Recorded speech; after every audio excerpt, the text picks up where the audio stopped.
Assalamualaikum warahmatullahi wabarakatuh.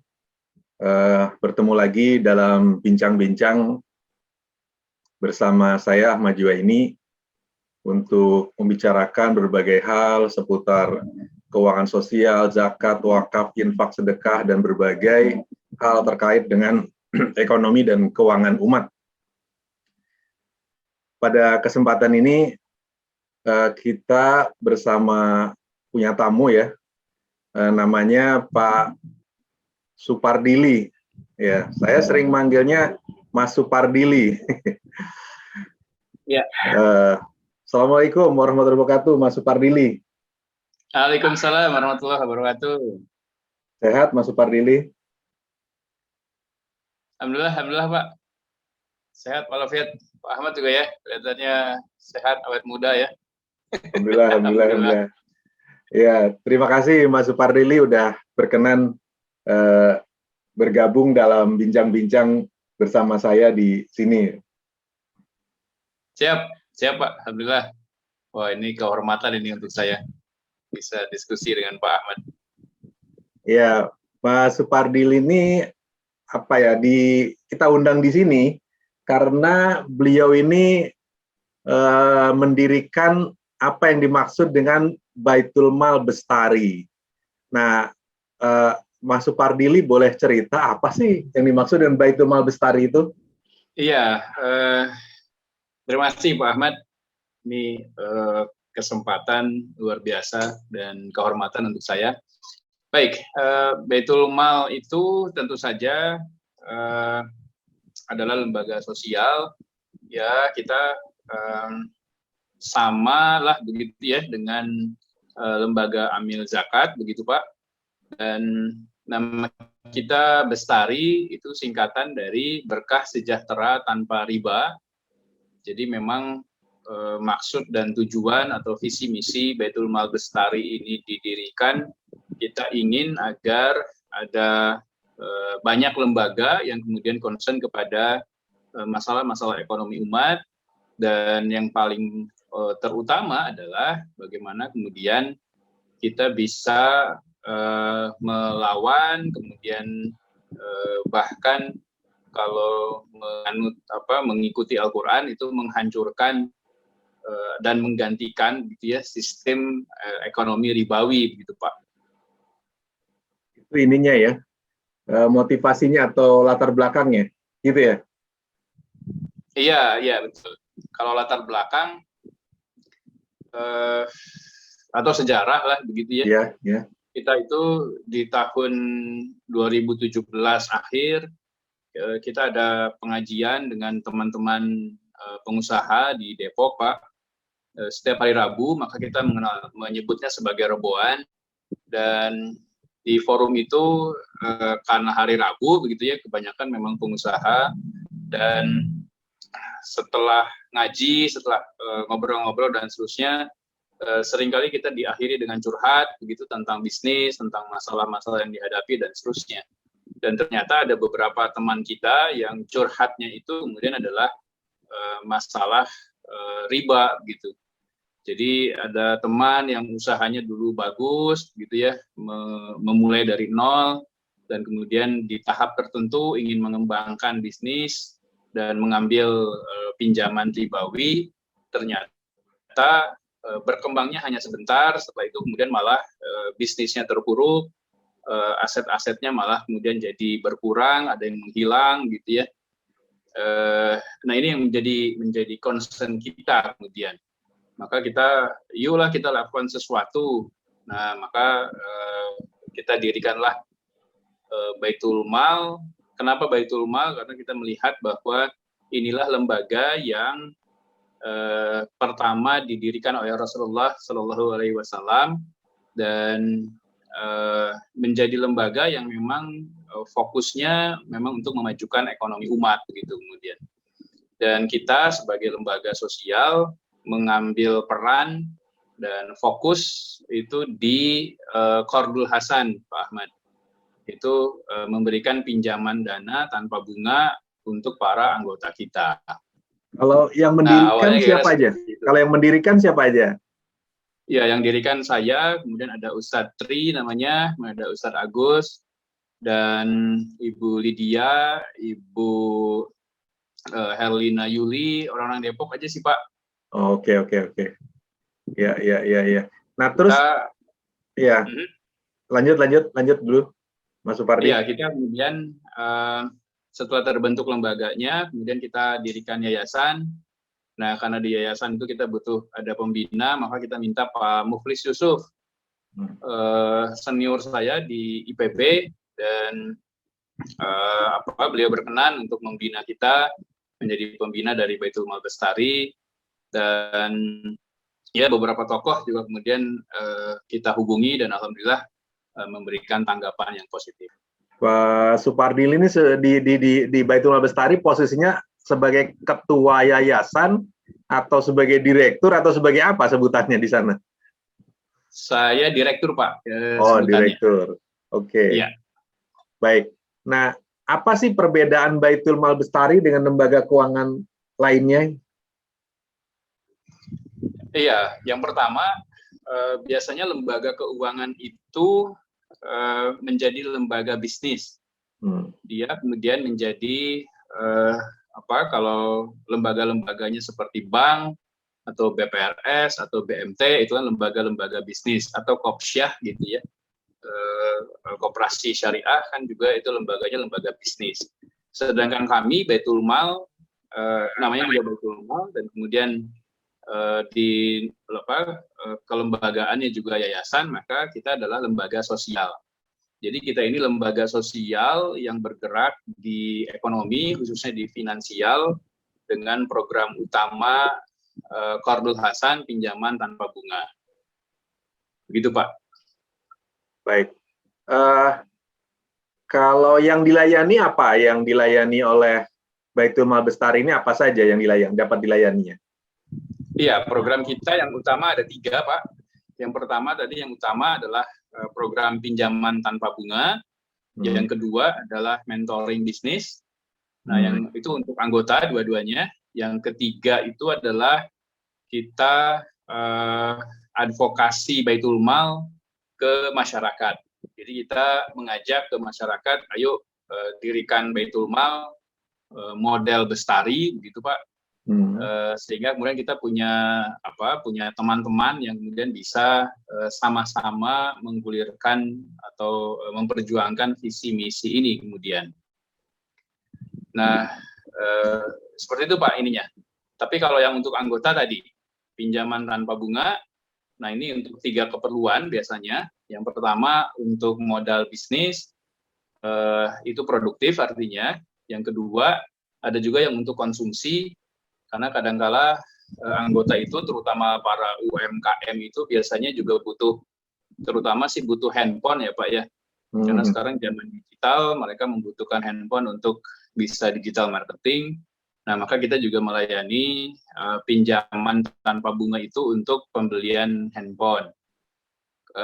Dan kemudian yang ketiga, peruntukannya untuk emergency. Jadi biasanya kalau anggota butuh biaya berobat, atau ada musibah, atau ada harus membayar kontrakan, membayar iuran sekolah, anak-anak dan seterusnya, kita juga bisa berikan. Itu Pak. Ya. Kalau pinjamannya menggunakan Qardul Hasan tadi, mekanismenya semua ya? Iya betul Pak. Jadi semuanya menggunakan Qardul Hasan. Pinjam X rupiah, ya dikembalikan juga X rupiah. Untuk pengembaliannya berapa lama itu? Ada waktu pengembaliannya nggak? Berapa lamanya gitu? Iya, tenor itu biasanya kita rata-rata sih 5 bulan, Pak. 5 bulan. Nah, tetapi kemudian biasanya ketika sudah berjalan, anggota mengalami sesuatu, misalnya begitu ya, itu bisa tambahlah durasi waktu itu kemudian. Apalagi kemarin sampai sekarang juga ketika COVID ini ada, anggota-anggota biasanya yang katakanlah misalnya pinjamnya 2 juta, kemudian mau dikembalikan dalam 5 bulan, itu artinya mengembalikan 400.000 per bulan. Nah, beberapa itu kemudian mengajukan bisa nggak 400.000-nya dikurangi jadi 200.000 atau bahkan ada juga yang sampai 100.000 gitu kemudian. Jadi kalau sisanya 3 juta dikembalikan 100.000 itu kan jadi butuh 30 bulan kemudian. Ya tapi kita kemudian juga melayani Pak yang seperti itu. Kalau maksimal pinjaman itu yang terbesarnya berapa yang bisa dilayani? Setidaknya untuk saat ini lah. Iya, kalau yang anggota baru biasanya kita itu dimulai dari Rp300.000. Nah, Rp300.000 itu kemudian lunas, bisa naik lagi. Maksimal yang kita layani itu sampai Rp5 juta, Pak. Untuk di sampai tahun 2021. Nah, ini karena kita sudah di 2022, kita mencoba untuk anggota-anggota yang memang katakanlah membutuhkan motor, itu kita sekarang bisa sampai 15 juta. Ya. Tapi itu sangat selektif ya Pak ya. Ya. Betul. Ya.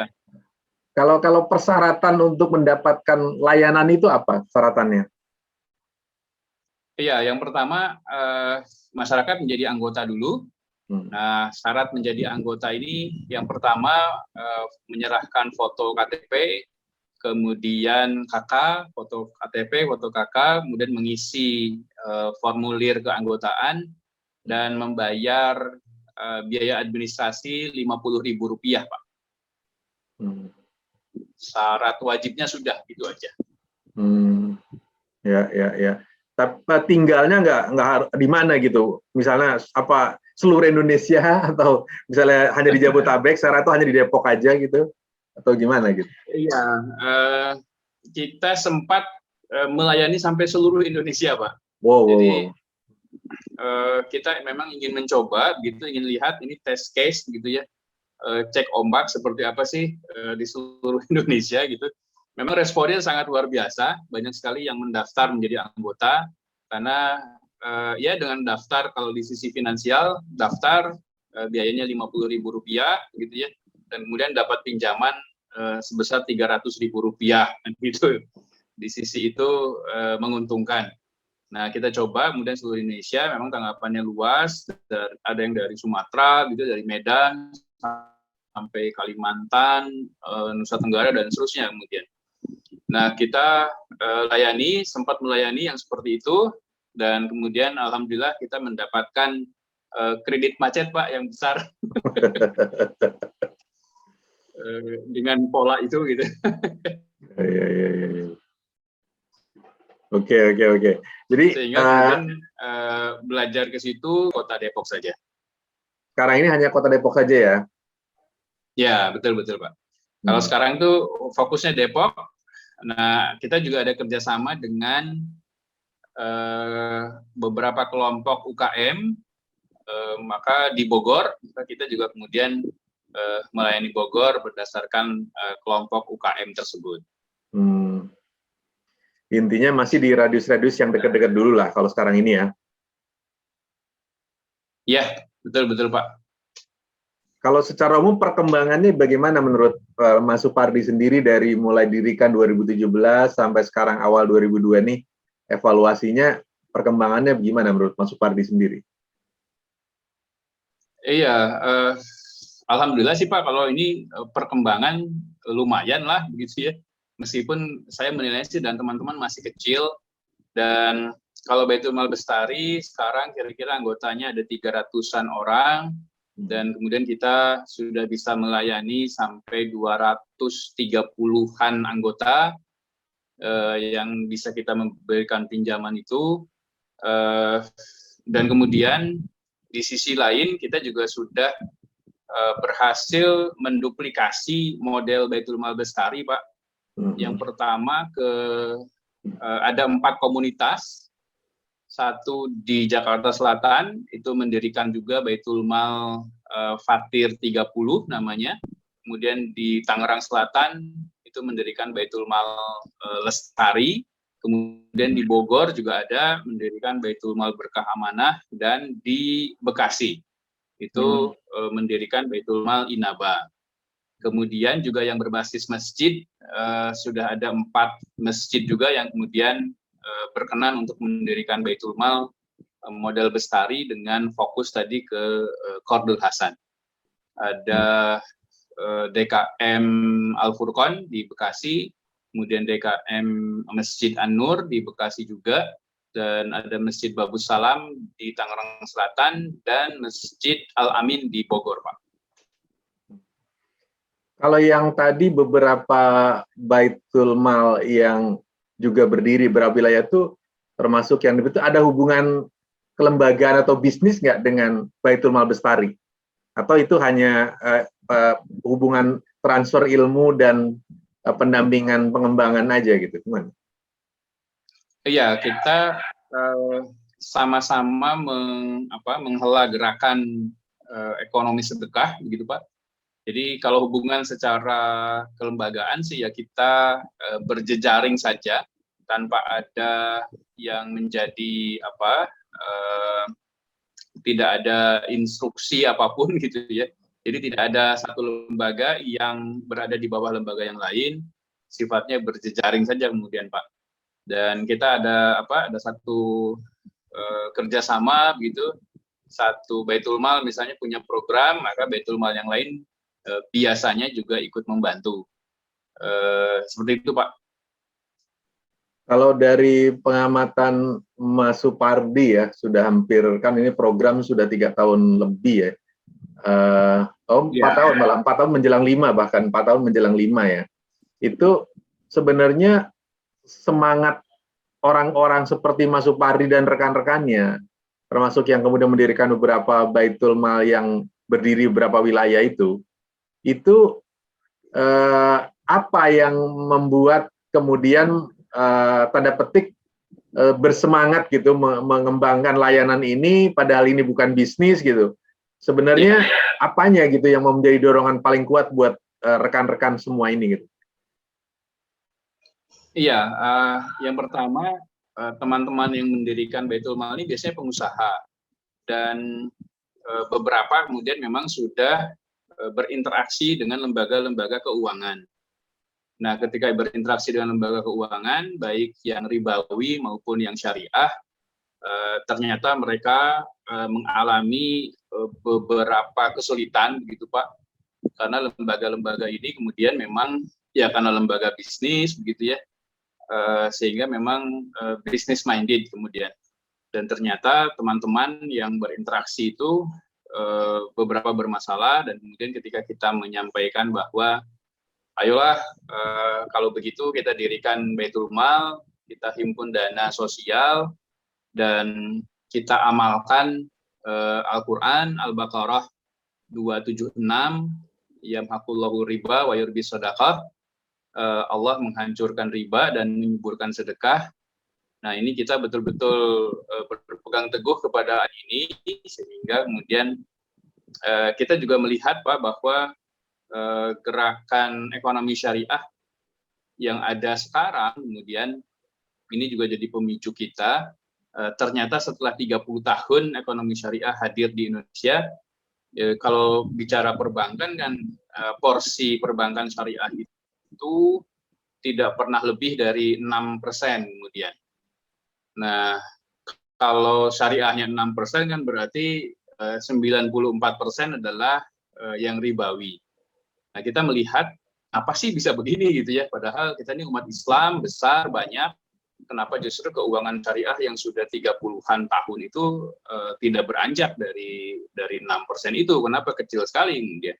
Nah, maka kita kemudian belajar ekonomi syariah itu dan menemukan bahwa ternyata ekonomi syariah yang ada sekarang kebanyakan sih hanya menjadi follower dari sistem ekonomi ribawi begitu kemudian.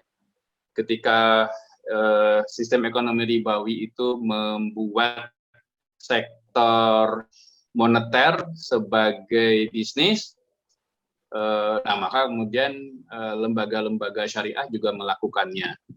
Ketika lembaga-lembaga ribawi itu memberikan pinjaman berbunga pada nasabahnya, ya bank Iya, teman-teman tuh melihat bahwa lembaga-lembaga keuangan syariah menjadi follower dari lembaga keuangan ribawi begitu, dan ini ternyata memberatkan gitu ya Pak, terutama justru kepada teman-teman pengusaha yang kecil mikro itu yang tidak bankable gitu ya, ya kesulitan juga kemudian.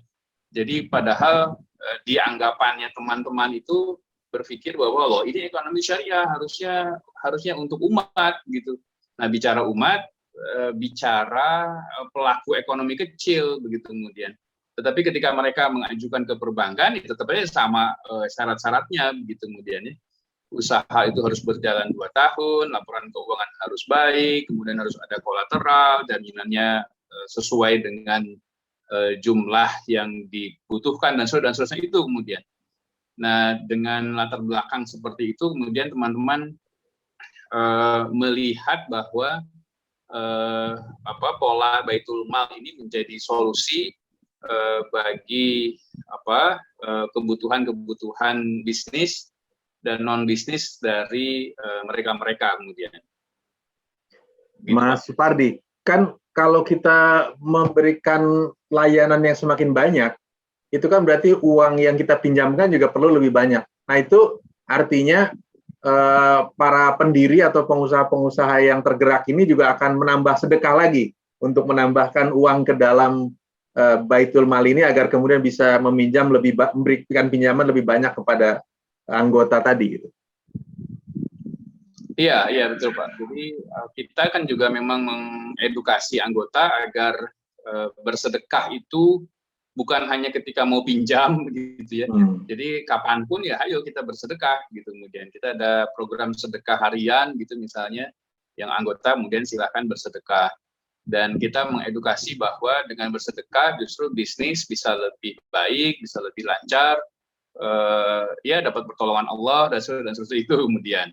Dan ternyata di lapangan begitu teman-teman anggota yang mendapatkan pinjaman itu meskipun akadnya qardul hasan, tetapi ketika mengembalikan itu justru ditambah plus dengan sedekah gitu Pak. Jadi banyak yang kemudian misalnya pinjam 3 juta mengembalikannya 500.000 per bulan, transfernya justru 600.000 per bulan. Yang 500.000 itu cicilan, yang 100.000 sedekah. Nah, kita hitung-hitung, wah kalau begini ternyata justru dengan pola begini kita mendapatkan tambahan dana yang lebih besar. Ya, berikutnya itu adalah terkait dengan apakah sedekah yang dilakukan oleh si anggota tadi yang dapat pinjaman kemudian mengembalikan ditambah dengan sedekahnya itu diwajibkan atau enggak sih sebenarnya? Sedekahnya itu diwajibkan atau enggak? Baik. Iya, kita kalau soal sedekah mengikuti aturan sedekah kemudian Pak. Jadi ya sedekah itu hanya dianjurkan saja menjadi anjuran bagi anggota, tidak ada kewajiban, dan jangan sampai juga kita ke para staf di Bestari jangan sampai juga memasukkan sedekah itu sebagai bagian dari akad begitu. Meskipun tidak tertulis, kadang-kala seringkali itu juga jadi bagian dari diskusi kita di awal-awal, boleh tidak gitu ya kalau kita kemudian ini diberikan pinjaman dan nanti bersedekah ya gitu ya ke Baitul Mal Bestari gitu. Nah, kita kemudian sudah firm kalau soal itu jangan sampai itu terjadi. Jadi kita betul-betul murni kalau edukasi sedekah dilakukan terus-menerus, ketika berakad memang harus betul-betul qardul hasan, tanpa ada iming-iming harus bersedekah dan lain sebagainya. Itu Pak. Nah, kalau misalnya dari pengalaman yang sudah ada nih beberapa yang meminjam itu perkembangannya seperti apa, yang paling nggak yang katakanlah yang menggambarkan yang menjadi semacam success story lah dari pengalaman orang yang diberi pinjaman itu sekarang berubah seperti apa mereka setelah diberi pinjaman itu? Iya, pertama kemudian bisa kita lihat dari record teman-teman bersedekah. Jadi ternyata ketika sudah dapat manfaat pinjaman itu, mereka bersedekahnya juga makin sering, makin banyak kemudian. Itu yang pertama, Pak. Yang kedua, kemudian di sisi bisnis, ya seperti biasa lah kalau bisnis ya, ada juga yang berkembang, ada yang stagnan, dan ada juga yang malah menurun performa bisnisnya kemudian. Nah, di kita kalau ada juga yang kemudian kita dorong betul-betul, ada Mas Tova misalnya, beliau ini pedagang buah, dan kita dorong, ayo Mas, ternyata dengan 5 juta rupiah sudah bisa membuka outlet baru gitu. Nah, maka kita dorong, silahkan Mas Tova kemudian terus buka outlet baru dan kita terus siapkan dananya. Itu Mas Tova itu sekarang sudah membuka di 4 titik toko buahnya gitu kemudian. Itu contohnya ya. Iya Pak, itu salah satu contoh kemudian. Kalau sebenarnya ya, apa yang dibayangkan oleh Mas Supardi ini tentang masa depan daripada Baitul Mal Bestari ini, kedepannya mau diarahkan kemana ya, katakanlah visi besarnya Baitul Mal Bestari ini dalam 10 tahun lagi itu akan jadi seperti apa, atau 5 tahun lagi gitu? Iya, kalau visi besar dengan jangka waktu yang panjang banget gitu Pak, kita pengennya membuat Qardul Hasan ini kemudian menjadi akad utama begitu ya Pak di ekonomi syariahnya kita kemudian. Jadi teman-teman pengusaha misalnya ketika berbisnis kan akan sangat diuntungkan begitu ketika mendapatkan modal dengan akad Qardul Hasan ini kemudian. Dan di sisi lain kemudian sistem ekonomi ribawi itu pinjaman terbesarnya justru dikonsumsi Pak. Jadi sekarang kan orang mau punya motor, punya laptop, bahkan punya handphone, bisa kredit begitu ya dengan bunga. Iya, para pengusaha ini terutama pengusaha Muslim begitu ya, pasti kan akan diberatkan dengan modal pinjaman dengan bunga. Nah, kalau kemudian pinjaman itu digantikan dengan Qardul Hasan, maka dipastikan para pengusaha ini akan mendapatkan banyak sekali keringanan, keuntungan, dan seterusnya. Nah, di sisi lain kemudian karena sistem ekonomi ribawi justru terutama dari sektor konsumsi, maka kita melihat bahwa Qardul Hasan ini juga baiknya masuk ke konsumsi itu kemudian. Dan kita membayangkan kalau masyarakat gitu, itu bisa mendapatkan pinjaman Qardul Hasan untuk beli motor, beli mobil, beli rumah, gitu ya, beli laptop, beli apapun begitu dengan Qardul Hasan, pasti kan masyarakat ini pastinya akan beralih dari ekonomi ribawi ke lembaga-lembaga ribawi itu ke lembaga kita begitu yang akadnya Qardul Hasan. Dengan demikian kita yakin strategi ini kemudian bisa mengalahkan sistem ekonomi ribawi. Di praktek yang sekarang ini kan bisa dikatakan mengandalkan sistem Qardul Hasan ya.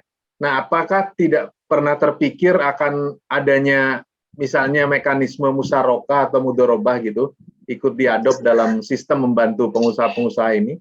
Gimana menurut Mas Supardi? Kalau mudharabah kita berbagi hasil gitu Pak ya. Kita juga sempat itu melakukan itu 1-2 akad begitu, dan kita malah jadi kesulitan Pak. Jadi ini kan bagi hasil ini harus dari profit begitu ya, dan kemudian karena dari profit maka biaya-biaya itu harus betul-betul terrecord, tercatat, dan item-itemnya harus betul-betul jelas dengan bukti-bukti yang valid dan seterusnya itu, agar jangan sampai ada pihak yang terzalimi, ada hak mitra bisnisnya yang terambil oleh kita, maka kemudian besaran item dari biaya-biaya ini harus betul-betul pas begitu ya. Dan ini pada prakteknya justru malah merepotkan. Teman-teman anggota justru malah senangnya udahlah kita kodulasan aja.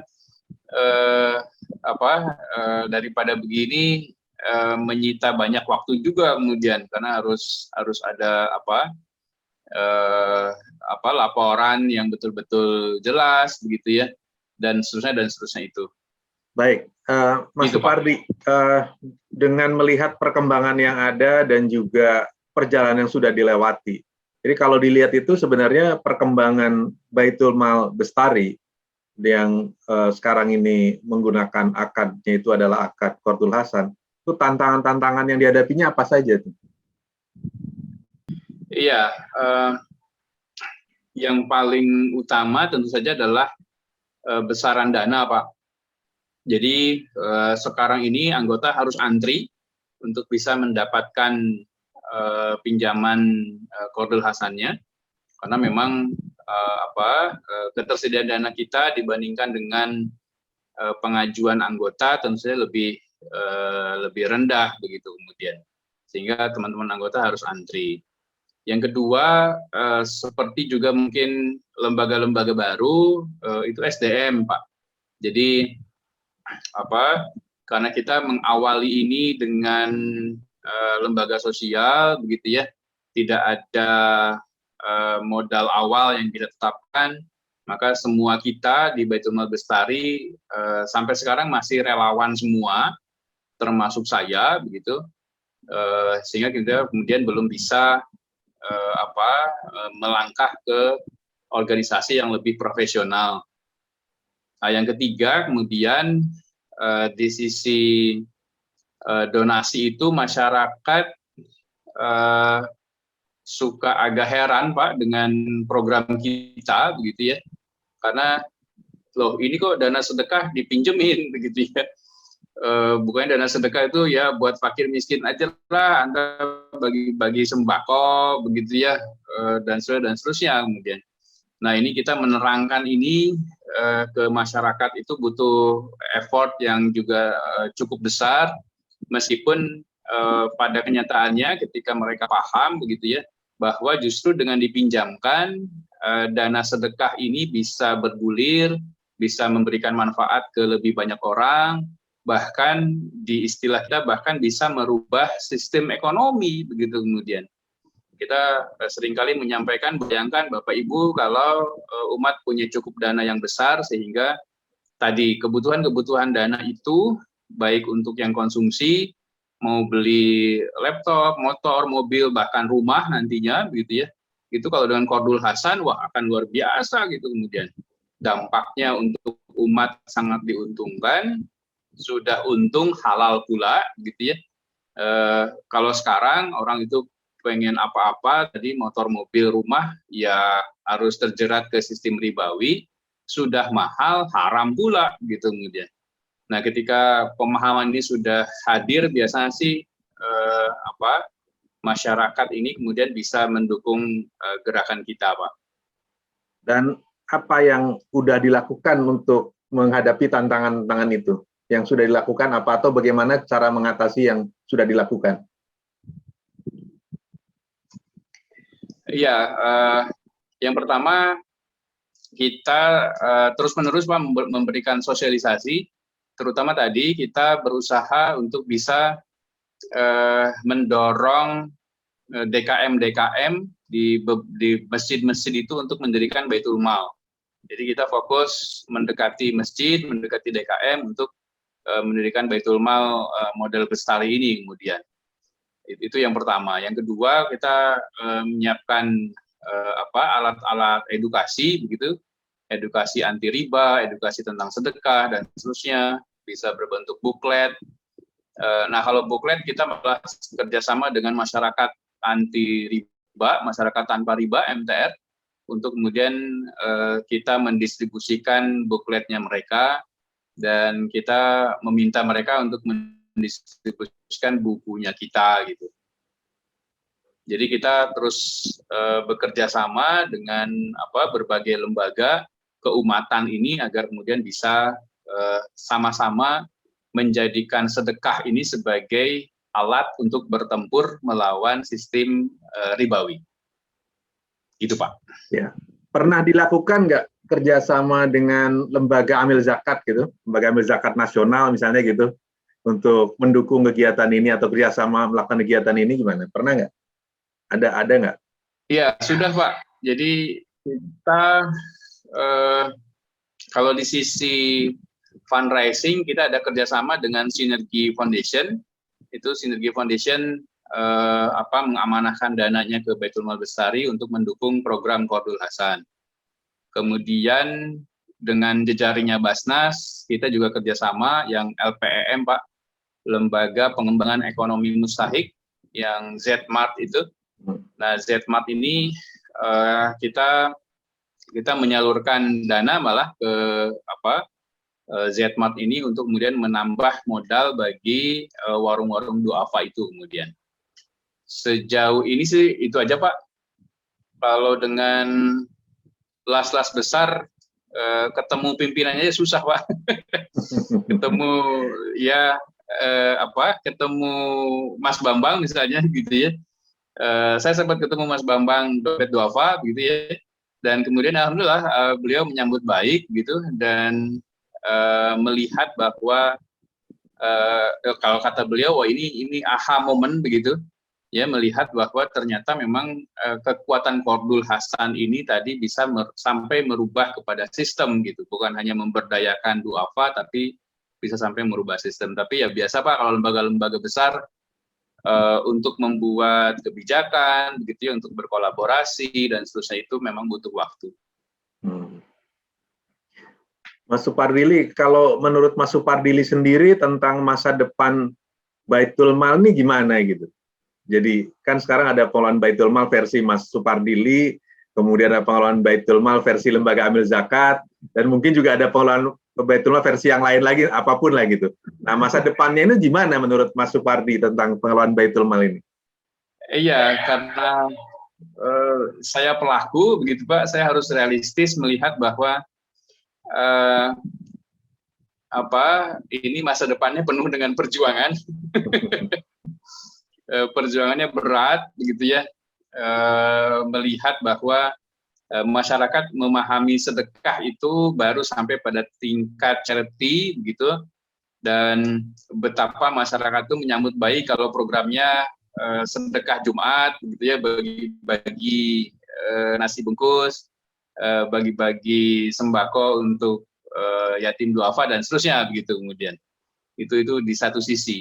Di sisi yang lain kemudian lembaga amil zakat ya termasuk di dalam Baitul Mal, kebanyakan itu kemudian memang terlalu banyak programnya begitu ya. Jadi program ekonomi ada, kesehatan ada, begitu ya, sosial ada, bencana ada, dan seterusnya itu kemudian. Dan kita melihat kalau berdasarkan data dari Basnas gitu, lembaga-lembaga amil zakat ini peruntukan programnya yang untuk ekonomi itu baru 20% lah gitu Pak dari total dana ya. Justru lebih banyak ya untuk pendidikan besar sekali begitu, untuk kesehatan besar sekali, untuk bencana apalagi begitu ya. Nah, kita melihat bahwa kalau begini terus ya ekonomi umat ini akan seperti ini aja begitu kemudian ya. Terbantu sebentar begitu, terbantu sedikit. Nah, ketika ada sebuah kebijakan premium hilang gitu misalnya, nanti pertalite juga hilang gitu, makin sulit juga gitu kemudian ya, listrik juga akan naik begitu misalnya ya, dan seterusnya itu Pak. Jadi saya sih melihat bahwa kita punya potensi besar, tetapi strateginya belum terlalu firm untuk bisa memajukan ekonomi umat itu, Pak. Ya, baik, Mas Supardi, kita sudah sampai mau di ujung nih sebenarnya. Jadi kalau misalnya sekarang ini ada katakanlah orang-orang yang mau mendirikan Baitul Mal dan mengelola seperti Baitul Mal Bestari, apa pesan-pesan dari Mas Supardi ini untuk para orang-orang yang pengen mengikuti jejaknya Mas Supardi mendirikan Baitul Mal gitu, yang kalau pengelolaannya model seperti yang Baitul Mal Bestari? Iya, kita menyambut baik tentu saja masyarakat yang ingin mendirikan Baitul Mal, mau model Bestari, mau model apapun lah begitu ya. Ini makanya kemudian menjadi salah satu program dari Baitul Mal Bestari untuk bisa mendirikan lebih banyak las dalam bentuk, ya namanya sih boleh apa saja lah. Kita sih menganjurkan mangga namanya Baitul Mal begitu, karena itu lembaga yang didirikan oleh Rasulullah gitu ya. Tetapi mangga ayo secara kelembagaan ayo kita sama-sama dirikan. Nah, masyarakat yang mau mendirikan insya Allah betul-betul Baitul Mal Bestari akan dampingi begitu ya. Dan kalau sudah berjalan, maka Baitul Mal Bestari akan sangat senang kalau bisa menyalurkan dana program untuk teman-teman yang mendirikan Baitul Mal tersebut. Kemudian baik yang charity, karena ada juga sedikit dana lah untuk kita kemudian juga masuk ke charity, terutama di bulan Ramadan. Dan setelah itu kemudian lanjut dengan Qardul Hasan. Jadi di sisi finansial, insya Allah kita bisa berjamaah, saling bantu. Dan teman-teman di Baitul Mal yang lain juga demikian Pak ininya. Jadi kita ada dana segini nih, ayo siapa yang punya program gitu ya, siapa yang bersedia untuk mengambil amanah ini, ayo kita berkolaborasi, ayo kita bikin MOU begitu kemudian.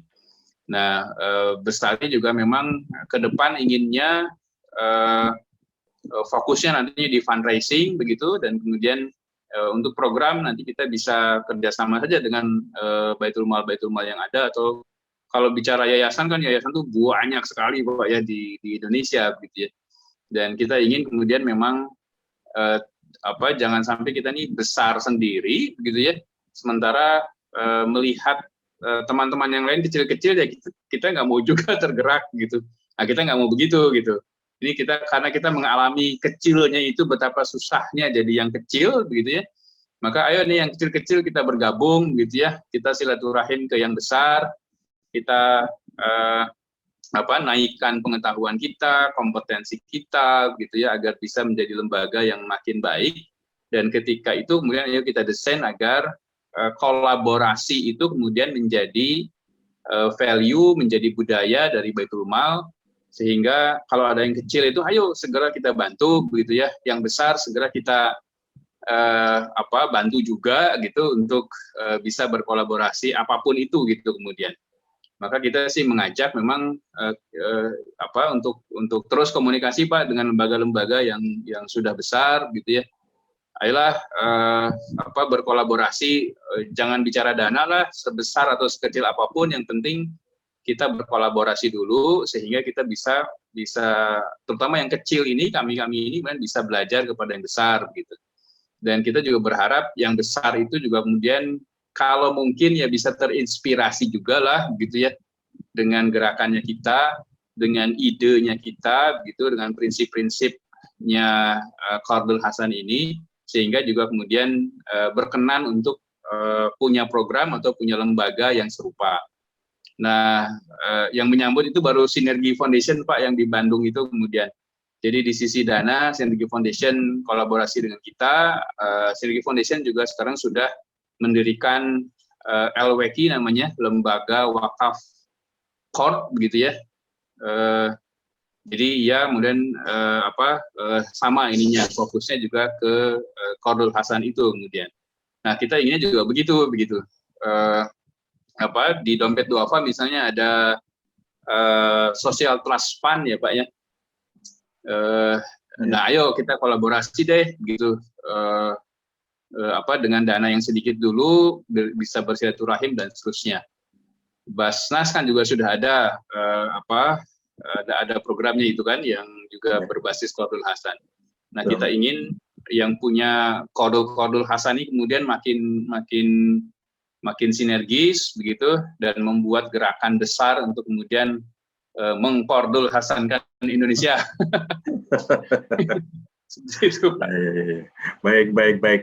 Masya Allah, luar biasa Mas Supardi. Mudah-mudahan semua harapan-harapan dan ya mimpi-mimpi dan ini ya, doa-doa juga termasuk semuanya, mudah-mudahan itu bisa tercapai. Amin, amin. Terima kasih banyak Mas Supardili sudah bersedia menyampaikan banyak informasi, sharing. Ada masukan Pak buat Baitul Mal Bestari? Nah, itu ya harus nanti ya kita sharing lah. Saya pun belajar di kesempatan ini gitu. Saya belajar tentang Baitul Mal Bestari pada kesempatan ini, jadi berterima kasih banyak. Insya Allah pada kesempatan lain saya juga bisa memberi barangkali masukan, tapi saya sekarang belum banyak mengetahui, jadi masih merasa belajar dulu dengan apa-apa yang sudah disampaikan dengan Mas Supardili ini. Dan mudah-mudahan video ini juga banyak manfaatnya buat nanti yang menonton. Amin, amin. Dan ya mendatangkan pahala juga buat Mas Supardili. Amin, amin. Amin, amin. Buat sahabat-sahabat yang menyaksikan video ini dan mendapat manfaat, silahkan subscribe channel ini. Dan insya Allah kita bisa ketemu lagi di dialog-dialog dan perbincangan-perbincangan, insya Allah yang juga sama bermanfaatnya di masa yang akan datang. Wallahul muwaffiq. Subscribe channel saya juga ya Pak. Oh iya siap. Kita harus saling mendukung. Nanti tinggal ini saja, kita saling memberitahu. Bukan hanya kita berdua, kalau ada juga rekan-rekan kita yang lain yang punya spirit sama, kita saling subscribe. Itu saya kira spirit kita sama seperti itu. Siap Pak. Ya, baik, kita akhiri dialog kita ini. Wallahul muwaffiq ila aqwamit thoriq. Wassalamualaikum warahmatullahi wabarakatuh. Turun Pak Ahmad. Waalaikumsalam warahmatullahi wabarakatuh. Sama-sama. Terima kasih Mas.